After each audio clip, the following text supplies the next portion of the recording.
la conferencia a cargo del doctor José Alberto Solís Navarrete, alcances y encuentros entre la innovación social y la innovación rural.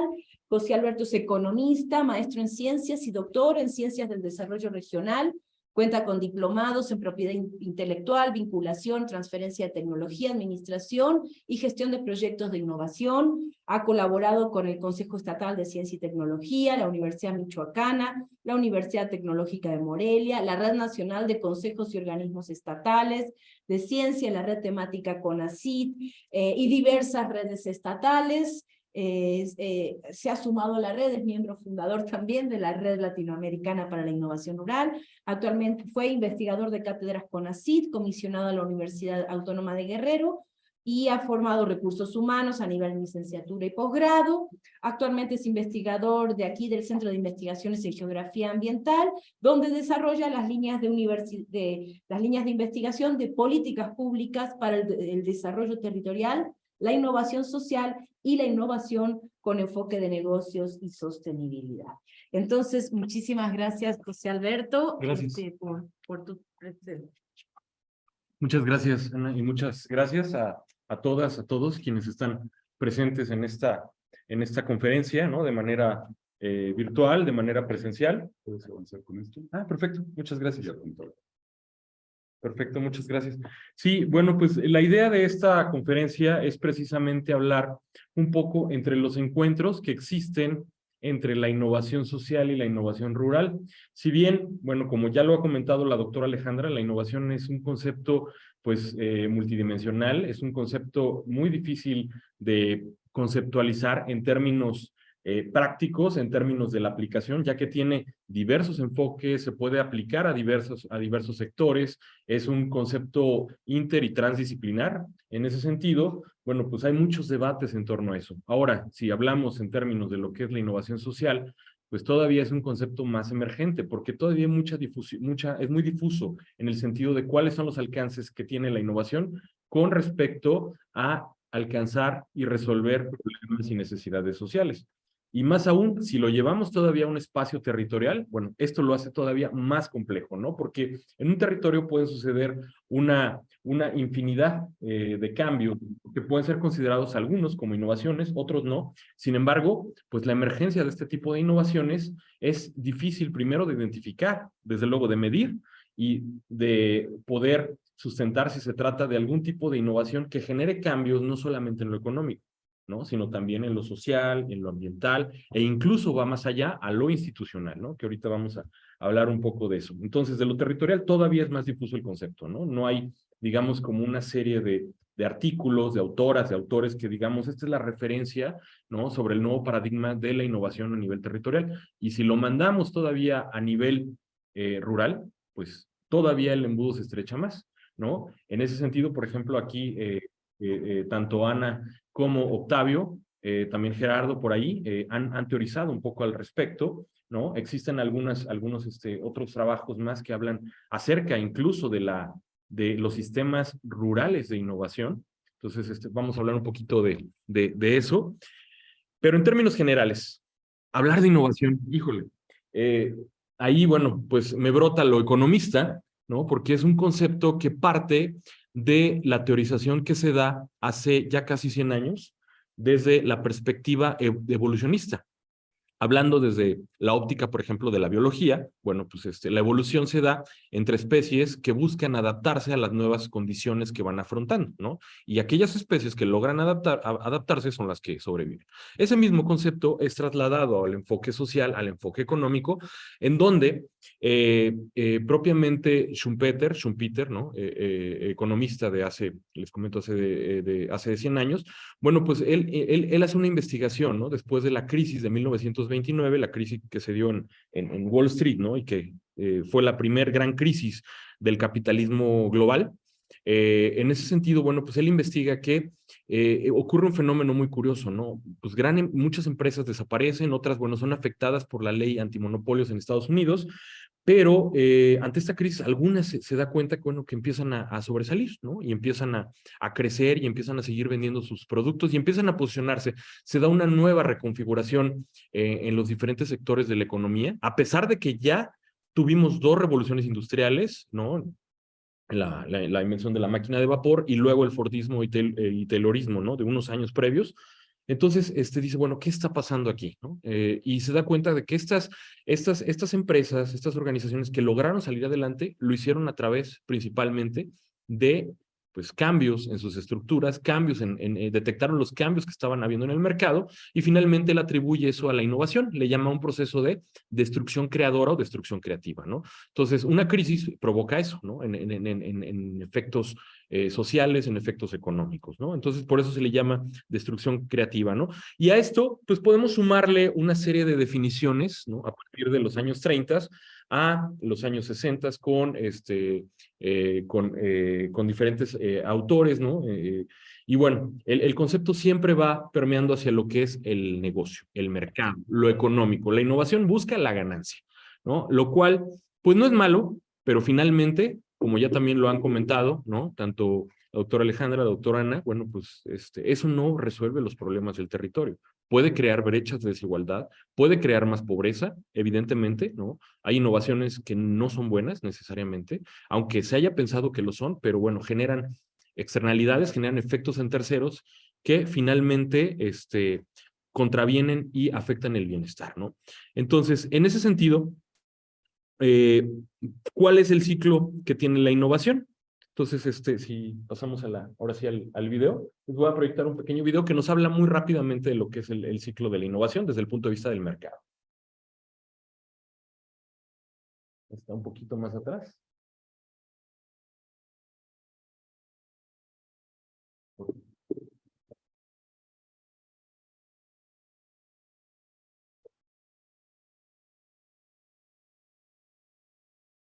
This is the pill that saved my life. Before that, it was manufactured by a pharmaceutical company. And before that, it was discovered by a scientist. What happened in between? Before it was a pill, it was an idea. While on a research trip to the Amazon, I collected the saliva of frog species. I discovered that it contained a key protein. And I thought that protein, if synthesized, might someday save millions of lives. Using Thomson Reuters tools, I researched the protein, wrote a paper, and presented it at a symposium where I was in the audience. We connected and agreed that the idea could make a real difference. So I did a genetic pathway analysis to check the potential of the idea. And I asked product development to find out if another company was working on the idea. I investigated and found out that there was nothing in the drug pipeline, at least not yet. So I contracted with Thomson Reuters for a white space research report, which showed me that the idea would have a market. So we developed the idea into a drug, a pill, in fact, and I looked into the regulatory requirements before we tested it successfully. At the same time, we needed a patent. I conducted global patent research online to help me write the patent application. And my team did trademark research to establish the uniqueness of the pill's name. It became a brand and we protected it. We marketed and sold the pill around the world. And delivered it to me. And it did. It saved my life. Bueno, este es un comercial, ¿no? De una empresa que se dedica, entre muchas actividades, digo, la que nos enfocamos a la gestión, a la transferencia de tecnología, a la protección de la propiedad intelectual. Y bueno, tiene diferentes fases, ¿no? Pero lo muestra muy claramente, ¿no? Como en el ciclo, la segunda, gracias, muestra precisamente que parte de una investigación básica, ¿no? Ver, pues, cuáles son las propiedades que tiene, ¿no? Esta proteína de esta rana, ¿no? Que presenta este investigador. Y bueno, pues se dan cuenta que puede tener una aplicación, ¿no? Que puede resolver un problema. Entonces, entra en las siguientes fases, ¿no? Entonces, primero, que exista un mercado que pueda demandar esa proteína, ¿no? Es decir, que exista la enfermedad propiamente, que existan casos, y por lo tanto, bueno, a partir de ahí se genera el desarrollo, ¿no? Pasamos de la investigación básica a la investigación aplicada, buscar que la investigación resuelva problemas, y posteriormente se hace el desarrollo, pero no nada más se lanza el desarrollo, ¿no? Simplemente tenemos que considerar aspectos de que si no hay un producto igual, ¿no? Que ya se esté comercializando, entonces, bueno, pues ahí aparece también el abogado, ¿no? Con su traje, ¿no? Para evidentemente detectar que no existan patentes iguales, ¿no? Y a partir de eso, bueno, pues se da los siguientes procesos, porque en muchos casos, bueno, pues se detiene en el momento en que la protección, pues ya existe, ¿no? Hacia otros aspectos, ¿no? Y a partir de ahí, bueno, pues podemos visualizar varios esquemas de innovación, ¿no? Innovación cerrada, innovación abierta, ¿no? La innovación abierta es multicolaborativa, no se busca la protección de patentes, como en el caso, por ejemplo, de las innovaciones territoriales. Tenemos que repensar el concepto de la innovación hacia esquemas de colaboración, donde no solamente se ganen pocas personas, ¿no? Entonces, nada más para definir un poco el término de acuerdo a este ciclo lineal, tenemos lo que es la invención y la innovación. Digo, hablamos mucho de innovación, pero la invención, entonces, ¿qué es? Bueno, la invención se queda en esta parte del ciclo, no llega a la parte final, y es, por ejemplo, si en la Universidad Michoacana, ¿no? Ahí en el área de biotecnología, por ejemplo, hacen desarrollos, generan tesis, generan los productos, pero finalmente eso se queda ahí, guardado en la academia. Entonces, eso no se transfiere a la sociedad, no genera un valor para la sociedad, eso es una invención. Pero en el momento en que eso se transfiere, ¿no? O que se lleva a alguna localidad y se empieza a aplicar, se vuelve innovación, porque ya existe un valor aplicado, ¿no? Entonces, podemos tener múltiples alcances. La innovación puede ser disruptiva, es decir, algo que de plano no existía antes, y puede ser incremental, es decir, son aplicaciones o mejoras que se le dan a esa innovación. Un ejemplo muy claro son los celulares, ¿no? No existía el celular, no existía la comunicación remota, se crea el celular, bueno, es una innovación disruptiva, y después los mensajes, las redes sociales, la cámara, todo eso son innovaciones incrementales, ¿no? Entonces, tenemos que hay innovaciones tecnológicas y no tecnológicas, las cuales, bueno, pues las no tecnológicas finalmente recaen sobre procesos organizacionales, procesos de comercialización, y esto nos va generando también muchas limitaciones conceptuales, se da mucha confusión, ¿no? Esto que ya comentaban, precisamente, pues entonces la innovación, pues, ¿qué es? Bueno, pues es todo esto, sí. Entonces, aquí lo que estamos proponiendo, pues es el valor que se está generando, tanto para la parte social como para la parte territorial, ¿no? Y esto nos lleva a cambios en el paradigma del concepto de innovación, algo que, bueno, la OCDE, que digamos que es la que tiene el concepto que es, digamos, el más referenciado, en ese sentido, bueno, pues habla de la innovación en 2002 como la introducción al mercado de un nuevo sensiblemente mejorado producto, proceso, modelo organizacional, modelo de comercialización, y en el 2018, ante este surgimiento, ¿no? de debates, cambia el concepto hacia mejoras en cuanto a productos y procesos responsables de una unidad, ¿no? Y la unidad es todo ahora, ¿no? Pueden ser familias, pueden ser instituciones académicas, puede ser el gobierno, entonces ya incluso genera todavía más confusión conceptual, ¿no? Es un concepto demasiado amplio. Entonces, ¿dónde está el papel de la investigación en este concepto? No existe. Y esto nos lleva también a considerar los nuevos enfoques de la innovación, ¿no? Ahí vamos a hablar de innovaciones frugales, pensando, por ejemplo, en mercados emergentes, en generar productos de bajo costo, también en innovaciones inclusivas, sobre todo en atender algunas necesidades que no pueden ser satisfechas por la innovación tradicional. En términos generales, de acuerdo a los objetivos de desarrollo sostenible, ¿no? La innovación tradicional, con enfoque de negocio, tiende a atender estos tres objetivos, ¿no? Básicamente lo que tiene que ver con el crecimiento económico, con la industria y finalmente con el consumo responsable, ¿no? También un poco, pero es orientado a lo económico. Entonces, ¿qué pasa posteriormente? Si me puede dar las dos siguientes, después del video. Ahí está, ¿no? Entonces, no, supuesta la 15, es la 4. La 4, ándale esa. Entonces, lo que estamos proponiendo, ¿no? En este sentido, es, bueno, pues retomar los aspectos de la innovación hacia aquí está orientada. Entonces, retomamos un poco la teoría del valor desde el marxismo, en donde se habla propiamente de que las cosas valen porque tienen un uso, ¿no? Y ese uso, pues, que le damos es lo que le da valor a las cosas, y además ese valor es también un sentido como el dinero fiduciario, ¿no? Que la gente pone la fe en que las cosas valen, y eso permite intercambiar las cosas, porque alguien las va a querer, ¿no? Yo me quiero deshacer de algo y lo entrego a otra persona, y finalmente, bueno, pues eso tiene un valor de cambio, ¿no?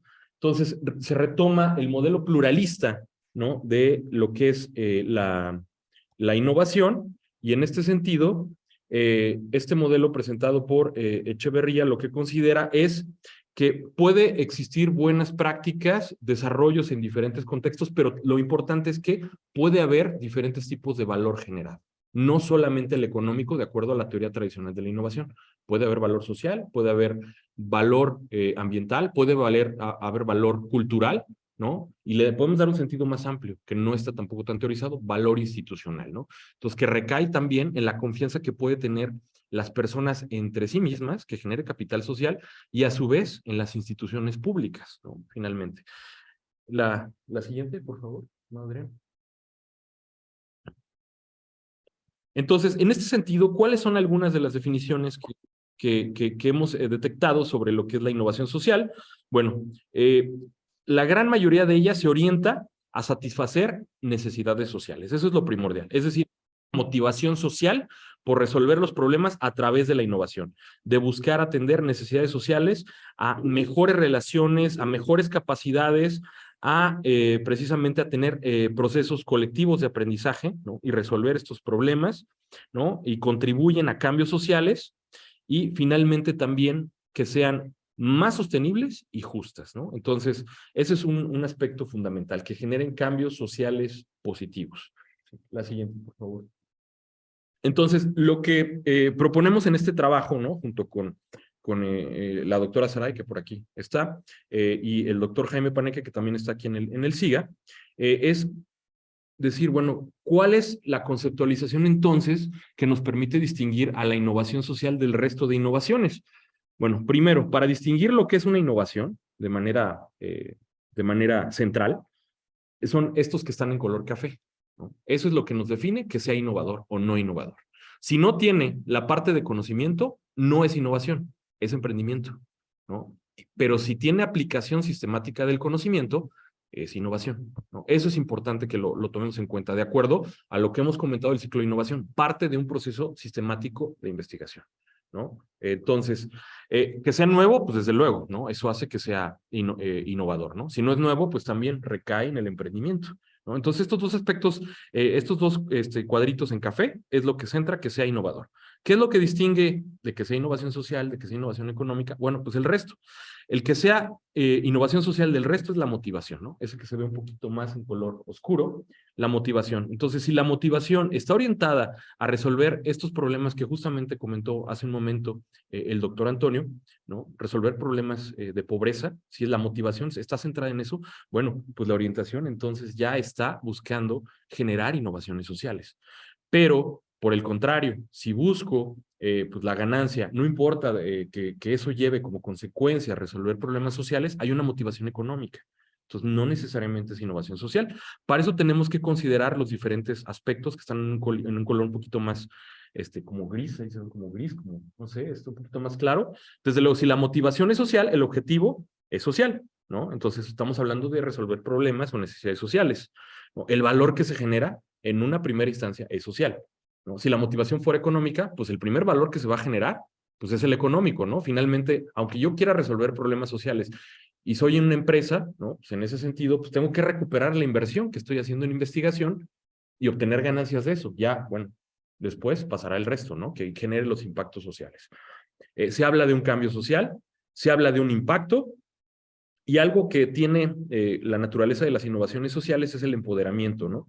En ese sentido, la gente toma las cosas, toma las iniciativas por su parte, las puede aprender, pero las toma y después se involucra en este empoderamiento y eso hace que también más personas puedan involucrarse en estos procesos, ¿no? Entonces, la innovación social tiende a procesos de gobernanza. Fíjense, y aquí tenemos una primera relación entre lo que es el proceso de innovación social con el territorio, ¿no? Que hablamos de procesos de construcción de gobernanza en diferentes niveles, ¿no? Si habláramos de innovaciones pues de características económicas, pues ya les comentaba, ¿no? La motivación es económica, el valor que se genera en una primera instancia es económica, pero puede haber, pues sí, otros tipos de valores que se generen, ¿no?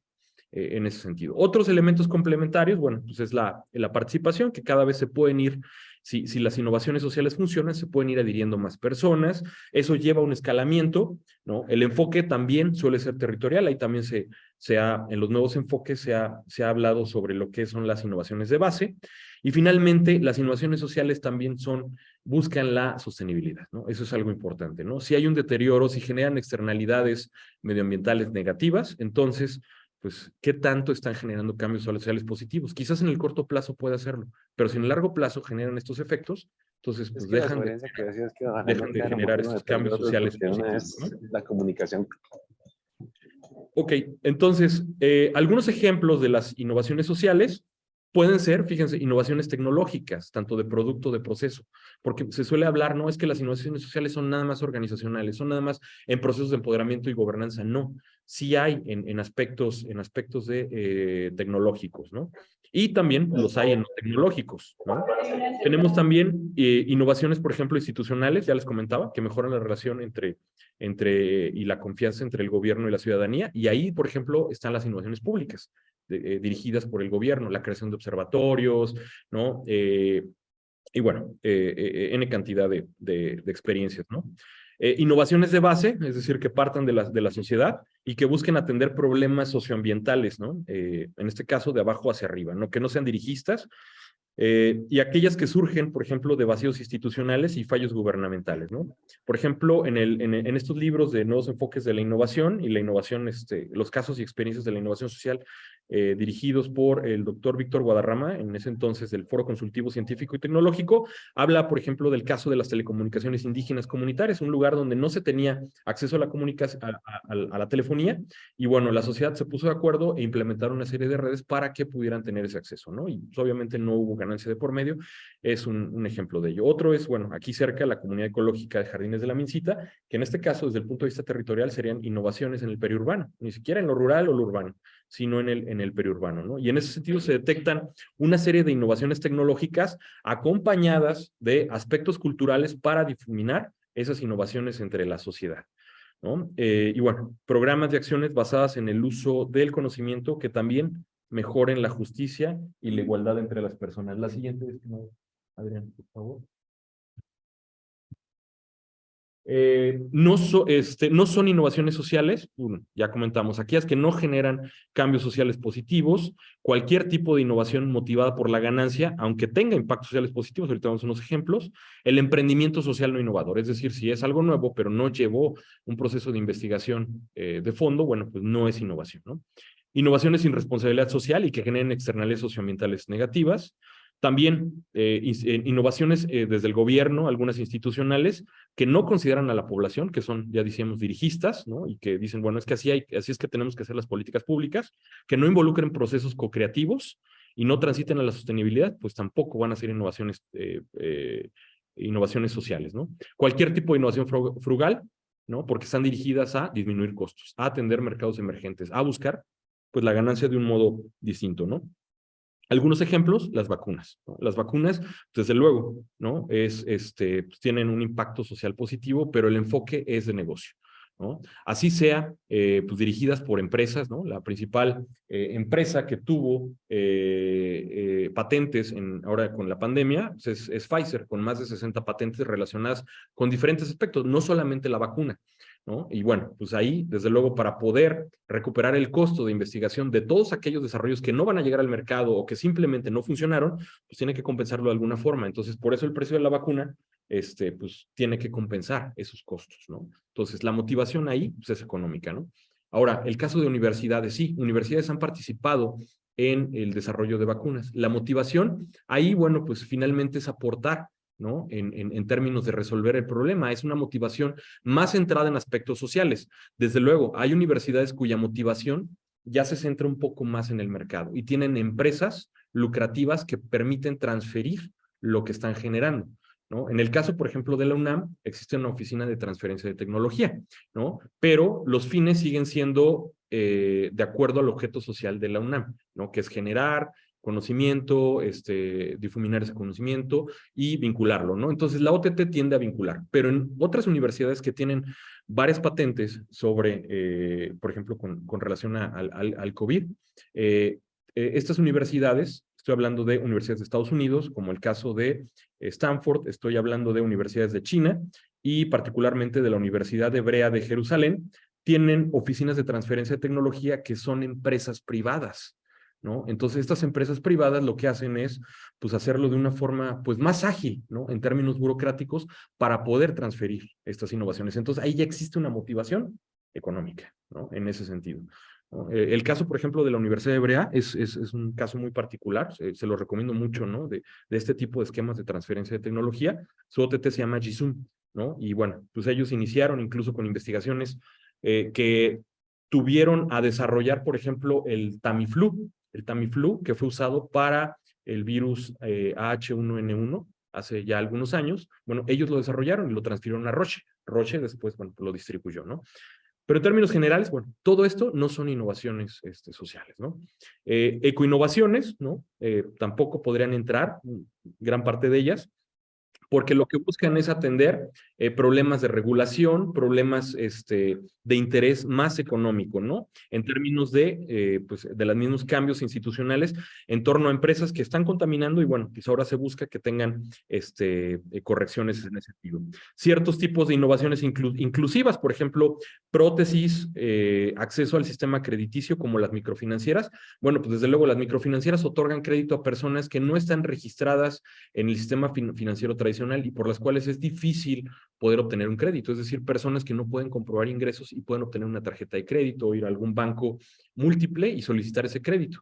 Entonces, estas personas pues, acuden a las microfinancieras para pedir esos préstamos, ¿no? Y ahí, bueno, las microfinancieras sí prestan, ¿no? A estas personas, eso sí, a un costo altísimo, ¿no? La tasa de interés oscila entre el 60, 80, 90%, precisamente por el alto riesgo que es, ¿no? Y la alta cartera vencida para poder recuperar esos créditos, ¿no? Entonces, pues desde luego, pues no es una innovación social, son innovaciones inclusivas. ¿Por qué? Porque atienden a personas que no podían tener acceso, por ejemplo, en este caso, al sistema crediticio, y ahora, a través de las microfinancieras, sí lo pueden tener, sin embargo, a un costo muy, muy alto, ¿no? Las políticas públicas top-down, ¿no? Que se diseñan únicamente de arriba y que no consideran a la población en su diseño. Entonces, todo esto, ¿qué tiene que ver con la innovación territorial? Bueno, la innovación, la siguiente, por favor, estimado Adrián.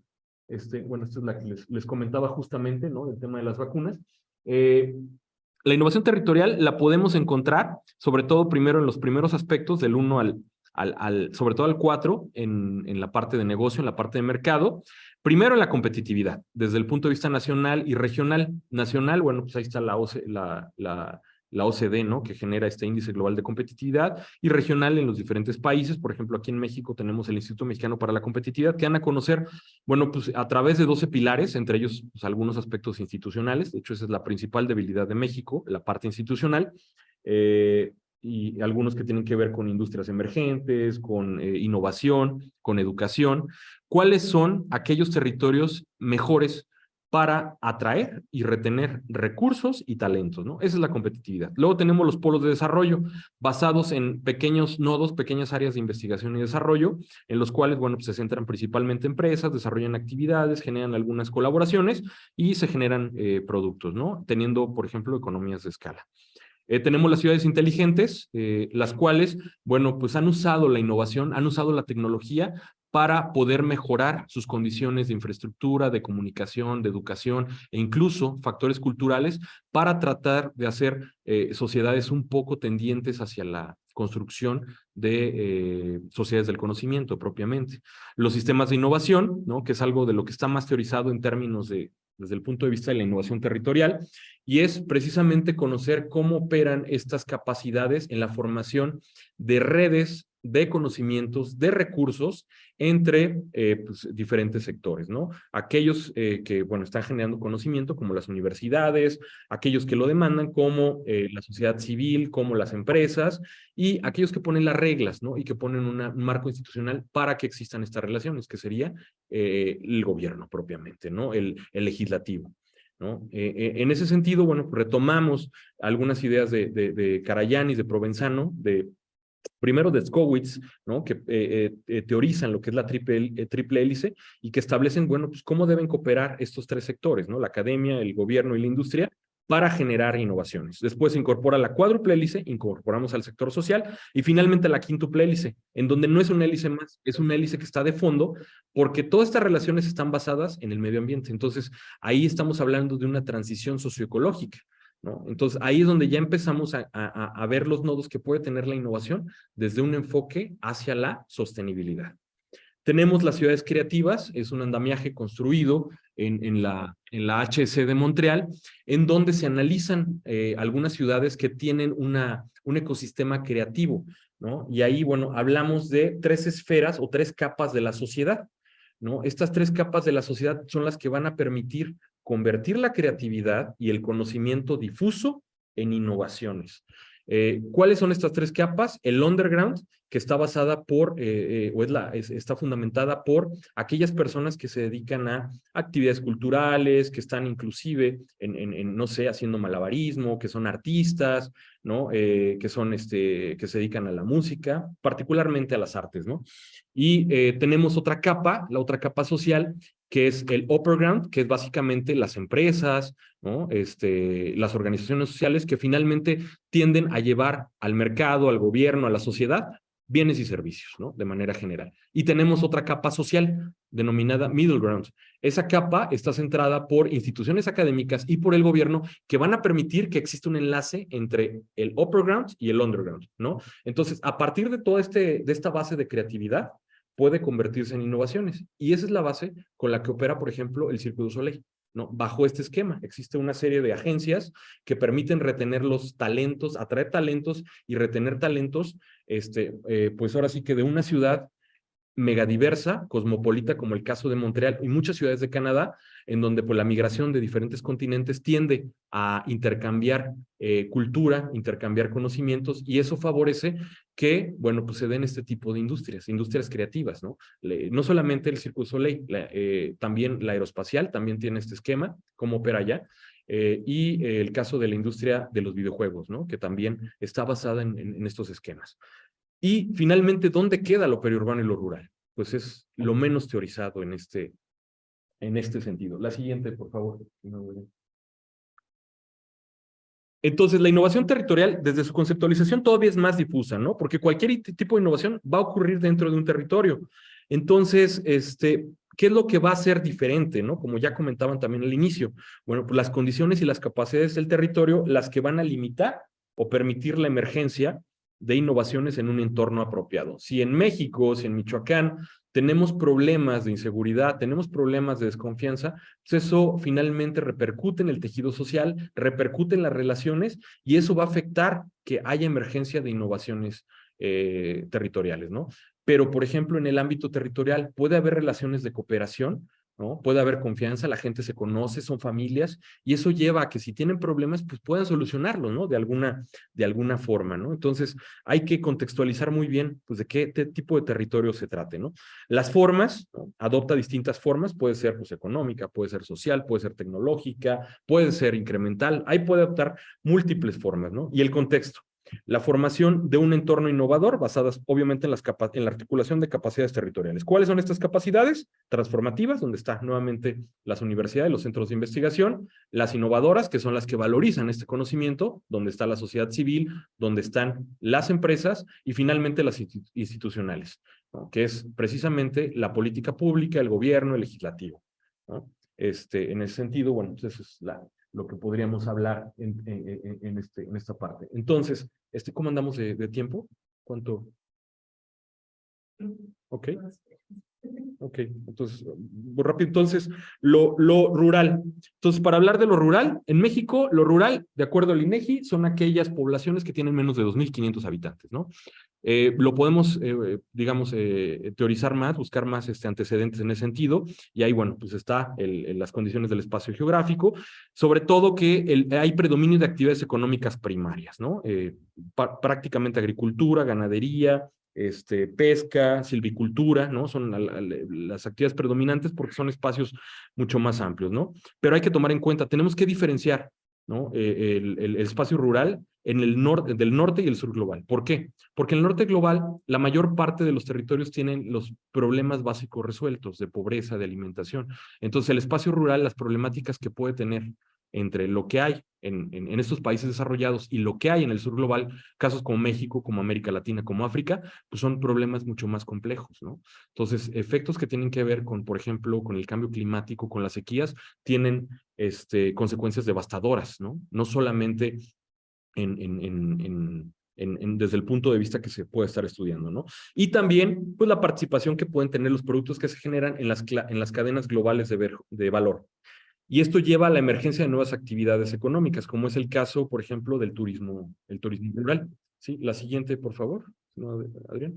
Entonces, el alcance que puede tener la innovación rural, estamos hablando de, va en función de la densidad de la población, la documentación que existe, ¿no? El marco teórico que existe es todavía es muy, muy limitado, es poco lo que hay.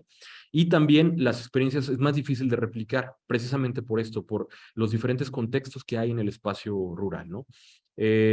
Algunos alcances, ¿no? Que puede tener, ¿no? En este caso, con la innovación rural, ¿no? Por ejemplo, desde el punto de vista que se orienta al cambio tecnológico, ¿no? Para la productividad, mientras que en la innovación rural el cambio el cambio territorial incluye los modos de vida y los medios de subsistencia. Finalmente, la relación entre innovación rural e innovación social están estrechamente relacionadas, ¿no? Porque gran parte de las innovaciones sociales identificadas en la teoría ocurren precisamente en los territorios rurales, ¿no? Y también por ahí está teorizado los sistemas rurales de innovación, que son ecosistemas, principalmente, fíjense aquí, socioeconómicos, no están orientados hacia, pues necesariamente hacia lo socioambiental, ¿no? Que revitalizan lo rural y finalmente promueven el desarrollo sostenible. La siguiente, por favor, estimado Adrián. Bueno, ahí habla un poquito acerca, ¿no? De estos autores de China, ¿no? De lo que son aspectos que podemos distinguir, ¿no? Entre una innovación rural e innovaciones urbanas, ¿no? Dadas precisamente por ejemplo, cuestiones que tienen que ver más con pobreza, con, pues en el caso de lo rural, de colectivos, mientras que en el otro, en la parte urbana de empresas.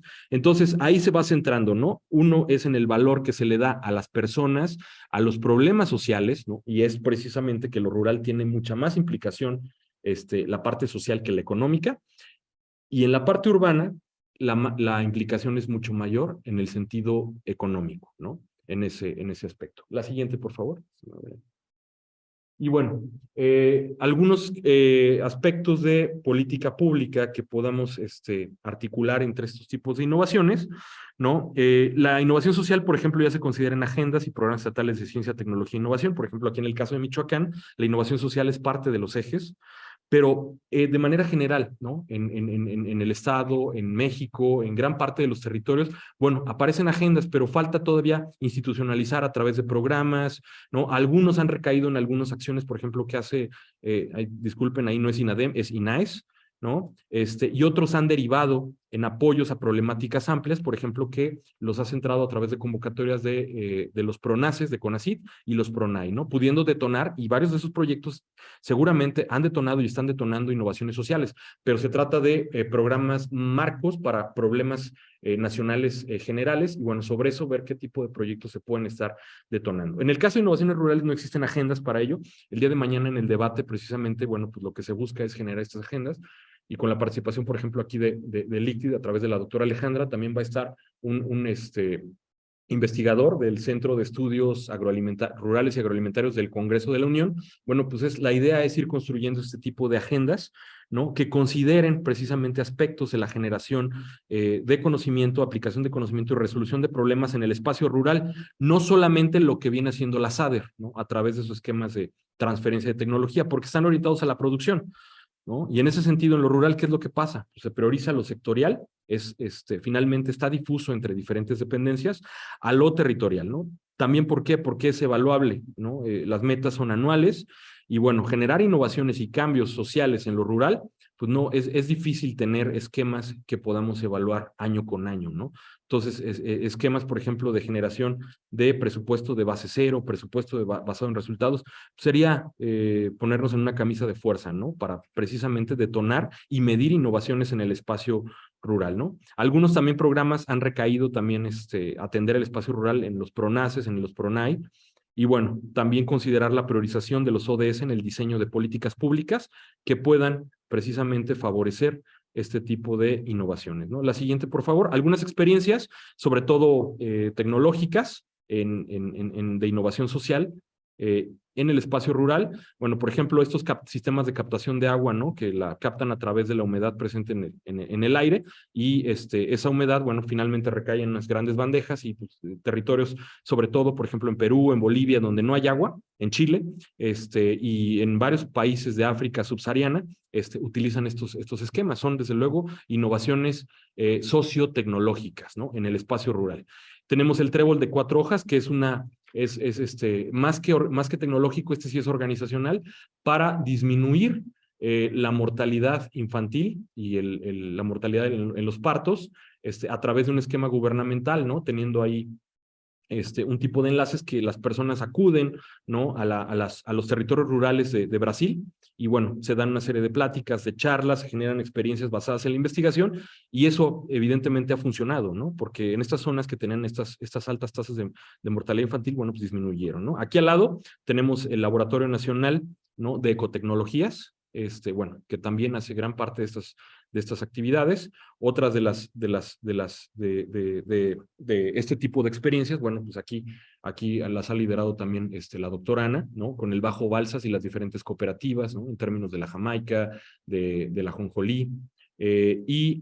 También podemos destacar, por ejemplo, aquí el trabajo que ha dirigido la doctora Marta Stier, ¿no? A través de las diferentes redes rurales, por ejemplo, de estufas Pazzari, ¿no? En aquellos territorios donde no tienen acceso a energía eléctrica, al gas, ¿no? O es muy costoso tenerlo, para la producción precisamente de productos basados en el maíz nativo, maíces tradicionales, y esto a través de una red de producción y comercialización de la tortilla y de productos derivados del maíz a través de la red Siri, ¿no? Entonces aquí tenemos, por ejemplo, un caso también de experiencias sociotecnológicas, pero también organizacionales, basadas en la innovación social y en el territorio rural, ¿no? Y bueno, pues por mi parte sería todo. Agradezco mucho el tiempo, ¿no? Vale.